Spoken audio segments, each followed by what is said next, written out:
Hello everyone, this is Mr. Toko and we're gonna have our Sunday content.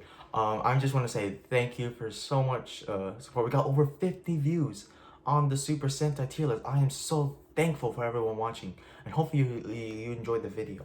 Today we're gonna be reviewing what you see there, Kamen Rider Kuuga. So let's just turn not distract you, but Kamen Rider Kuuga. It was after Zeto and J, and it revived Kamen Rider as a whole, and I think it's probably the most influential. Maybe after, I guess. Yeah. I don't really know what's really influential than Kuuga, but all right. Let's start with the opening of Kuuga. I love the song. The opening is it reminisces how powerful he is. He's like, no fear, no pain. You can see it throughout the show. He wasn't. He wanted to protect everyone's smiles, and cool. The ending song is very, very nice to hear after all that drama. It's just like a cool, chill, laid back ending, and I think that's worked for the show super well. Alright, so let's start with Godai Yusuke himself, but played by Joe Origiri. I absolutely loved Kuuga. I'm just gonna say that first and foremost, the show and the character. So, Godai Yusuke, positivity to the fucking max. The thumbs up, even at the end. He was just a very relatable character. He wanted to protect everyone as Kuuga, and then he got the trust of the police. Which, speaking of which, the police are useful in this show. Oh my god, I've never seen that in Toku. That's really fucking new. Yeah, but yeah, it's cool to see the police actually be useful once in Toku, and let's talk about the police. Speaking of which, yeah, Kuuga is just awesome. We're gonna talk about his forms now.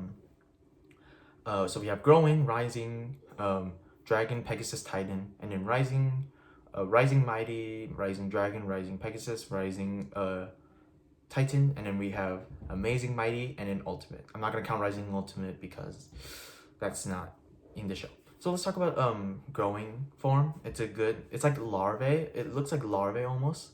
And I think it's a good early stage for him to help him evolve into mighty form. Mighty form, the face comp, it looks awesome. The red and the gold and the black, and it just looks cool. We have dragon form, which basically gives him enhanced like mobility, which is cool. And he also has more range with the weapon, yeah, that's cool. Pegasus form, he gets enhanced senses and he gets a gun.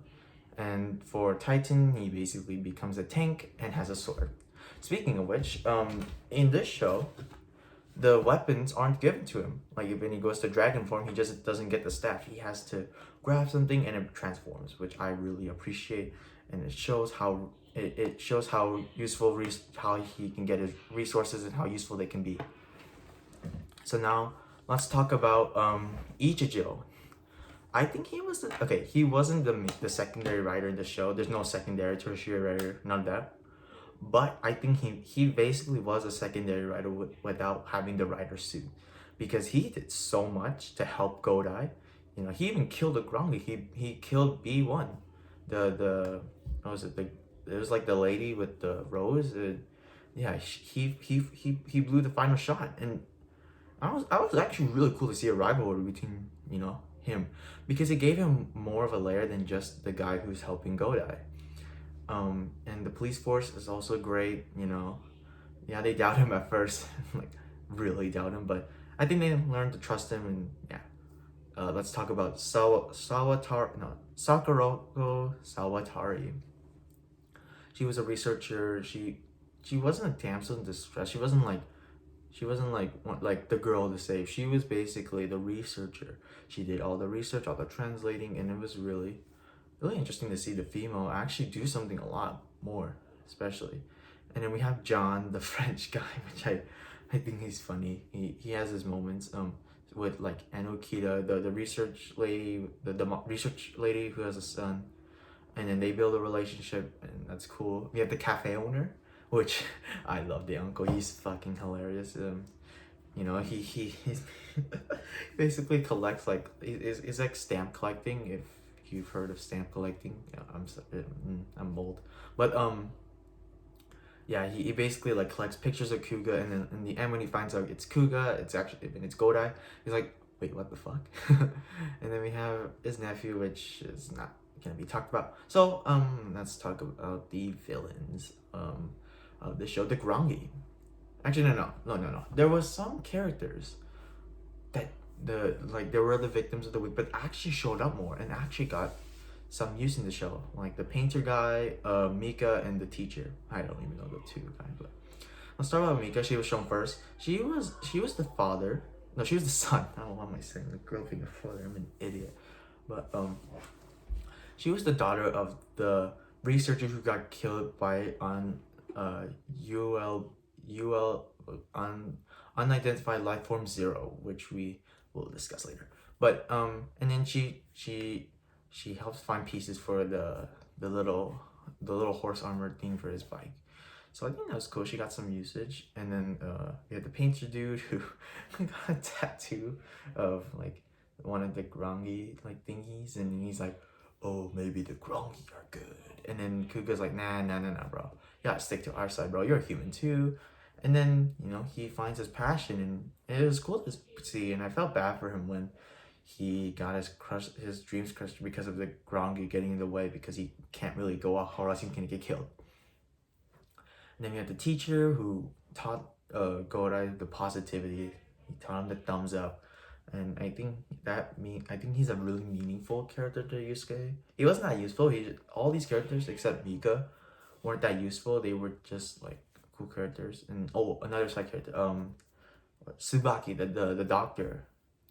And he was actually, I think he was responsible for actually giving Kuga the rising forms, because when Kuga died and he did all the electrical stuff to him, he put I forgot the name of the tool, but he he rubs it and shocks him, right?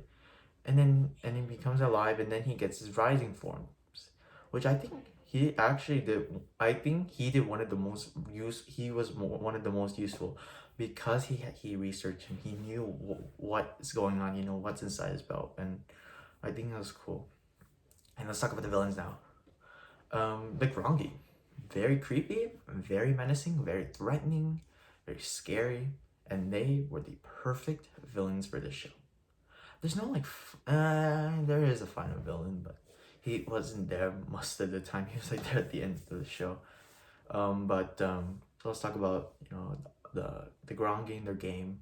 It actually evolved. They actually evolve, and they have character development, despite how short some of their screen time was. But a lot of them learned how to speak Japanese. They developed better powers. They developed a better system of killing people, and I think that was cool to see them evolve, because they didn't stay the same. It was nice to see the villains actually care about how they're gonna win, and not just like overpower the hero.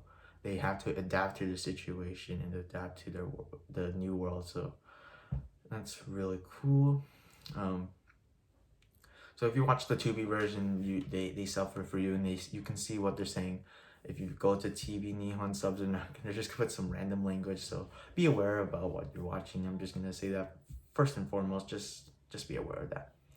And then we have BL1, the lady with the rose. I don't remember her name, but she actually didn't get a rivalry with Kuuga, but with Ichijo, and I really liked that. I thought that was really cool, and it gave Ichijo more. It gave him something even more to do than just help Kuuga, because he was the one who killed her.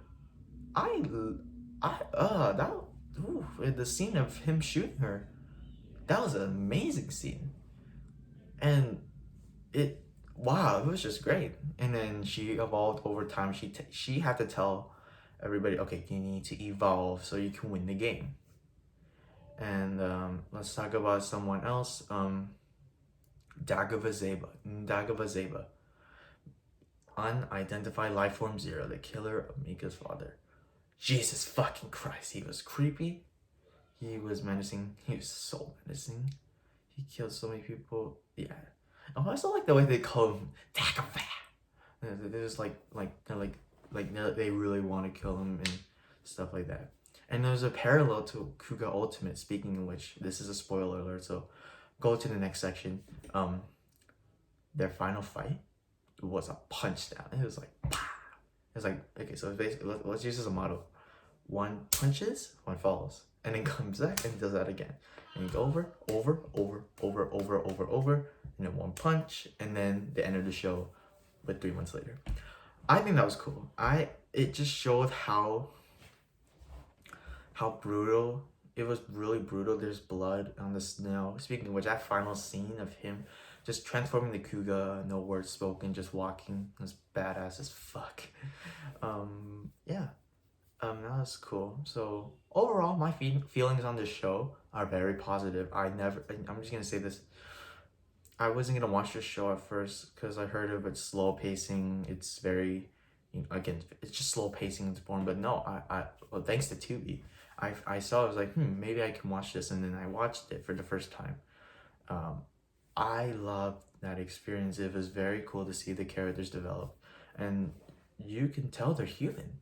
It was more like they're human. It didn't feel scripted. It felt like you were going on an adventure with them, and I really like that. Yeah, there's not a lot of story, but it's a J drama basically. If you really think about it, if you watch this show, so yeah, that's really cool to see. If I were to rate, oh yeah, for the ratings, do I recommend this to beginners? No, because this will bore the fuck out of you if you go first in Kuuga. Because yeah, they're cool to start with Heisei, but I would recommend something like, oh, is it W, where it's more easily explained. So yeah, but I think Kuuga is just a great show to watch if you know what the Kamen Rider is. But if you also want to show it to someone who doesn't like the kiddie aspect of O's and W's, because they are for a younger audience, I would definitely recommend Kuuga for an older audience though.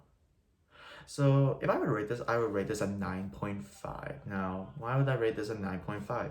The story wasn't there, and that's just the only thing that holds it back is this story. It's okay, but I think if it had a story with the characters, this would have been an absolute perfect show, in my opinion. And plus, Sakurako didn't do a lot, so that sucked. And Ichijo wasn't a secondary writer.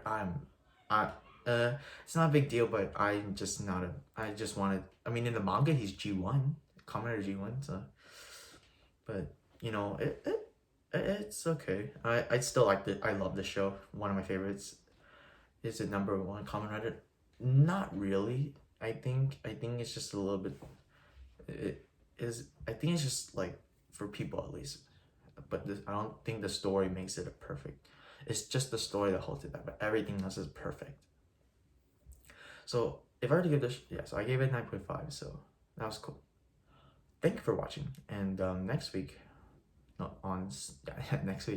next week, the first day, so let me explain Saturday and Sunday. So Saturday, we're just do fun videos, like either ranting, talking about topics in Toku or tier list, and then Sundays is basically review. So that's cool. So next Saturday, we're gonna do a Super Sentai mech tier list, so hopefully you're looking forward to that and me ranting about bad mechs. And then we're gonna on Sunday we're actually gonna do a Sentai. We're gonna do Mega Ranger. So that's cool. Thank you for watching. Follow my Twitter. Bye bye.